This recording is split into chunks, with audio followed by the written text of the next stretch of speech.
Bonjour tout le monde et bienvenue dans cette nouvelle revue de presse. Hier soir, on n'a pas été déçus du spectacle entre le Sporting Portugal et le FC Porto lors de la Supercoupe. On a eu droit à un match épique, comme le décrit Record sur sa une. Durant la première demi-heure, on assistait à un match à sens unique avec le Sporting qui menait 3-0. Alors que l'on croyait que tout était plié, Porto est parvenu à remonter son retard en inscrivant à son tour 3 buts pour arracher la prolongation. Finalement, ce sont les Dragons qui se sont imposés grâce à un but d'Ivan Djami et un supplément d'âme, comme l'explique Abola. Un premier trophée pour le nouvel entraîneur de Porto, Vitor Bruno, ainsi que le président André Villas-Boas. Autre match marquant hier, la gifle 5-0 du Beşiktaş infligée à Galatasaray en Supercoupe de Turquie. Il n'y a pas eu de match entre les deux formations. Ciro Immobile, la nouvelle recrue, s'est illustrée avec un doublé. Les Aigles Noirs n'ont fait qu'une bouchée de leur adversaire et sont donc de super champions, aux yeux de Photomac qui en font leur une. On file en Italie à présent avec un match moins prestigieux entre la Juve et Brest qui s'est soldé par un nul 2-2. Mais l'élément marquant de cette rencontre, c'est la disparition de Federico Chiesa, comme l'indique le Corriere dello Sport sur sa une. Le joueur n'est plus dans le groupe. Le quotidien transalpin explique que les négociations entre Chiesa et la vieille dame sont au point mort. L'Italien veut prolonger, mais les blessures à répétition refroidissent la Juve, qui veut s'en débarrasser. Problème, personne n'a fait d'offre pour l'ailier. Si son départ fait peu de doute, la Juve va devoir brader son joueur. La Gazzetta dello Sport met en avant les autres dossiers des Bianconeri, Jean-Claire Todibo et Koop Meiners. Le défenseur français n'est pas dans le groupe avec Nice qui a repoussé la proposition de prêt avec obligation d'achat de 30 millions d'euros. Pour Koop Meiners, la Juve va formuler sa première offre concrète en début de semaine prochaine. Toujours selon le Corriere dello Sport, Osimhen a de grandes chances de rester à Naples. Même si le buteur ne s'entraîne pas avec son club, aucune écurie ne s'est alignée sur lui. Le PSG, piste la plus probable, ne s'est pas séparé de Kolo Muani ou de Ramos, preuve que le club ne fait pas d'Osimhen sa priorité. Enfin, à l'AC Milan, Emerson Royal devrait s'engager cette semaine pour 15 millions d'euros plus bonus. Youssouf Fofana, lui, continue de faire pression sur Monaco. Le club de la Principauté attend 35 millions pour son joueur. Milan est confiant malgré tout sur ce dossier. On fonce en France avec le pire soir des Bleus, comme le résume l'équipe. Défaite 1-0 par le Brésil en 8e de finale des JO, les joueuses d'Hervé Renard ont déçu comme d'habitude pour l'équipe.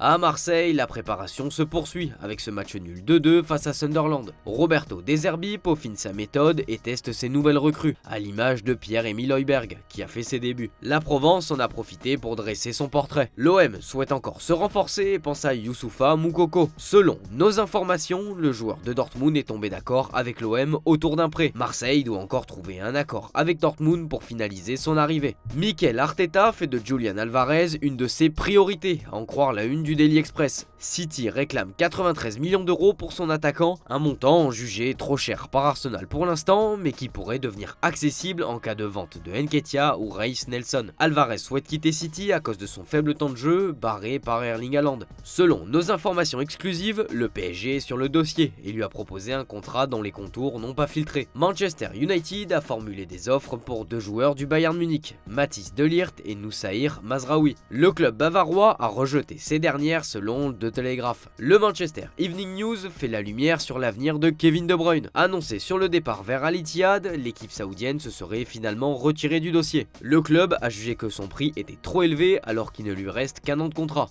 Al Ittihad préfère se satisfaire de l'arrivée d'Aouar au milieu de terrain. On termine notre tour en Espagne avec Sport qui félicite les féminines pour leur qualification au JO sur sa une, mais qui évoque surtout la décision de Nico Williams. Selon le média, la star de l'Euro a écarté la possibilité de rejoindre le PSG ainsi que la Première Ligue, malgré des intérêts. Soit il rejoint Barcelone, soit il reste à Bilbao. Le Barça espère toujours boucler son arrivée dans les jours à venir. Toujours en Catalogne, Anti-Flick ne veut plus de N'Golo Kanté selon Mundo Deportivo. Alors que le nom du milieu français était sur la shortlist du club, le technicien allemand a dit stop et préfère miser sur la jeunesse et faire confiance au centre de formation plutôt qu'aux Français. Une décision surprenante vu la tournure que prend le dossier Joshua Kimmich. Longtemps annoncé sur le départ, son nom circulait du côté du Barça, ainsi qu'au PSG qui avait entamé des discussions avec le joueur comme nous vous l'avions révélé. Sauf que finalement, le milieu allemand devrait rester au Bayern. Selon la presse allemande, le joueur et le Bayern ont eu des discussions très avancées pensées concernant son avenir. Kimmich veut rempiler avec le Bayern malgré l'insistance du PSG. Il devra également revoir son salaire à la baisse. Au Real Madrid, on se félicite des Galactiques 2.0 comme le souligne Marca. La Maison Blanche possède 3 des 4 joueurs les plus chers du monde avec Vinicius, Mbappé et Bellingham, ainsi que plusieurs joueurs avec une grande valeur marchande comme Camavinga, Valverde, Rodrigo ou encore Tchouaméni. Une stratégie souhaitée par Florentino Pérez qui veut faire du football une industrie de plusieurs millions de dollars, mais aussi un espace où le glamour et les célébrités convergent. Une vision confirmée par As et symbolisée par Hendrick. Malgré ses 17 ans, le Brésilien dispose d'une notoriété hors norme. En témoigne sa présentation devant les supporters madrilènes, une des plus suivies de l'histoire du club. Hors terrain, il rayonne avec son contrat XXL avec Red Bull, New Balance ainsi que sur tous les réseaux. Sa valeur a triplé sans même avoir joué de match, passant de 20 à 60 millions d'euros. Il incarne ce nouveau Real Madrid bling bling en dehors des terrains. C'est tout pour cette revue de presse, merci de l'avoir suivi et à demain pour une nouvelle vidéo sur Foot Mercato.